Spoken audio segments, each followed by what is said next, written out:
bertemu sekali lagi kita di subjek GCMP 2022 di bawah unit 3.3 bertajuk DNA virus.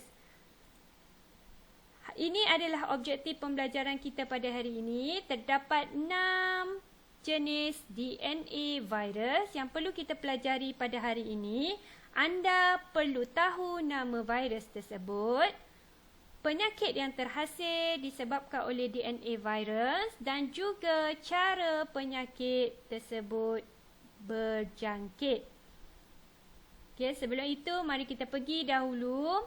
Okey, kita lihat DNA virus ini terbahagi kepada single stranded dan juga double stranded. Ini bermaksud di bawah, di dalam DNA tersebut dipecahkan kepada perkara-perkara ini. Namun seperti yang saya telah jelaskan di topik atau di unit 3.2, anda hanya perlu fokus kepada objektif pembelajaran. Anda tidak perlu tahu dengan terlalu mendalam perkara ini. Okay, ini hanya untuk pengetahuan am sahaja. Okay, kita mulakan dengan virus yang pertama, iaitu herpes simplex. Herpes simplex ini adalah salah satu daripada 9 jenis herpes virus yang boleh menjangkiti manusia. Herpes simplex ini adalah virus yang boleh menyebabkan penyakit herpes. Terdapat 2 jenis herpes simplex virus, iaitu jenis HSV1 dan juga HSV2.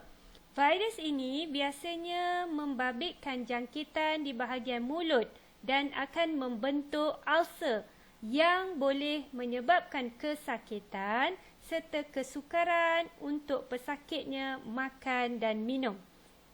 Penyakit ini juga menyebabkan jangkitan di bahagian alat kulit dan mulut.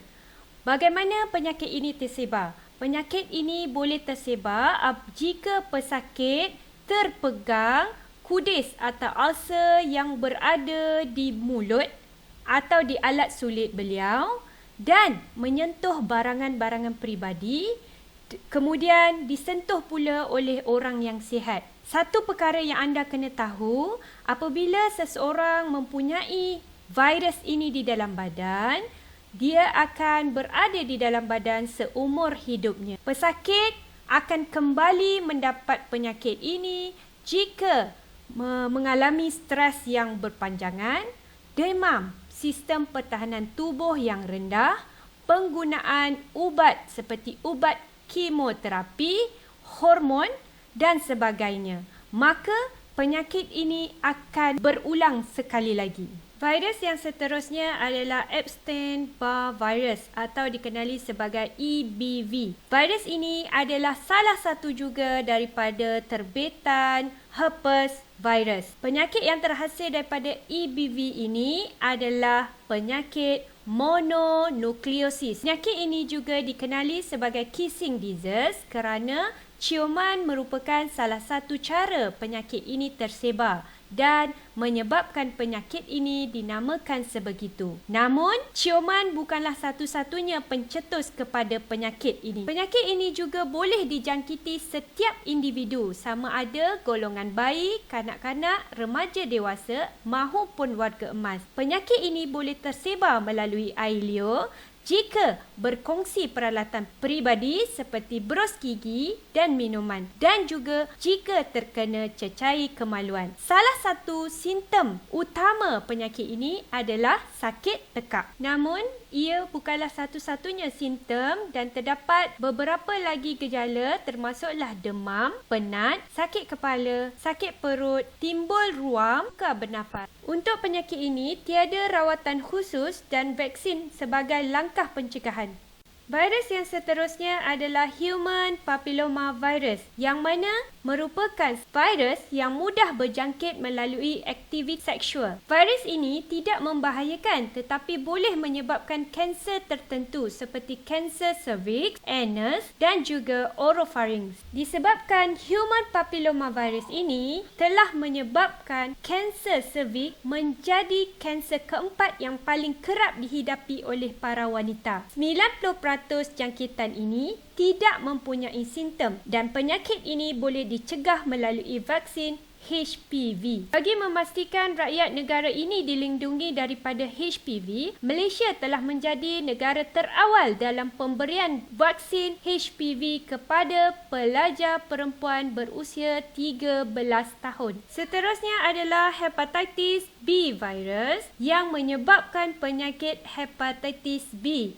Penyakit ini boleh tersebar melalui cecair badan seperti air liur, air mani dan cecair faras. Juga boleh melibatkan pemindahan darah atau produk darah yang tercemar melalui hubungan seksual atau melalui jarum suntikan yang tercemar dan boleh dijangkiti daripada ibu kepada anak semasa hamil. Penyakit ini menyebabkan radang hati dan ia merupakan penyakit endemik, iaitu penyakit yang sentiasa wujud di dalam sesuatu populasi. Penyakit hepatitis B adalah 100 kali ganda lebih mudah berjangkit berbanding penyakit AIDS. Sejak tahun 1989, KKM telah memberikan imunisasi vaksin hepatitis B sebanyak 3 dos kepada semua bayi di bawah program imunisasi kebangsaan. Virus yang seterusnya adalah varicella zoster, yang mana virus ini juga merupakan salah satu virus herpes yang menjangkiti manusia. Penyakit yang disebabkan oleh virus ini adalah dua penyakit, iaitu yang pertama adalah chickenpox, iaitu nama lainnya adalah cacar air disebabkan oleh virus varicella. Yang kedua adalah shingles, nama lainnya adalah kayap disebabkan oleh virus herpes zoster. Cacar air biasanya berlaku dalam kalangan kanak-kanak, manakala penyakit kayap biasanya menjangkiti orang dewasa. Penyakit ini senang berjangkit dan mudah merebak daripada orang ke orang. Seseorang yang dijangkiti virus pula akan mengalami demam dan timbul ruam seperti lepuh atau nama lainnya adalah blister. Bagaimana penyakit ini berjangkit? Adalah melalui udara apabila seseorang pesakit yang mengalami batuk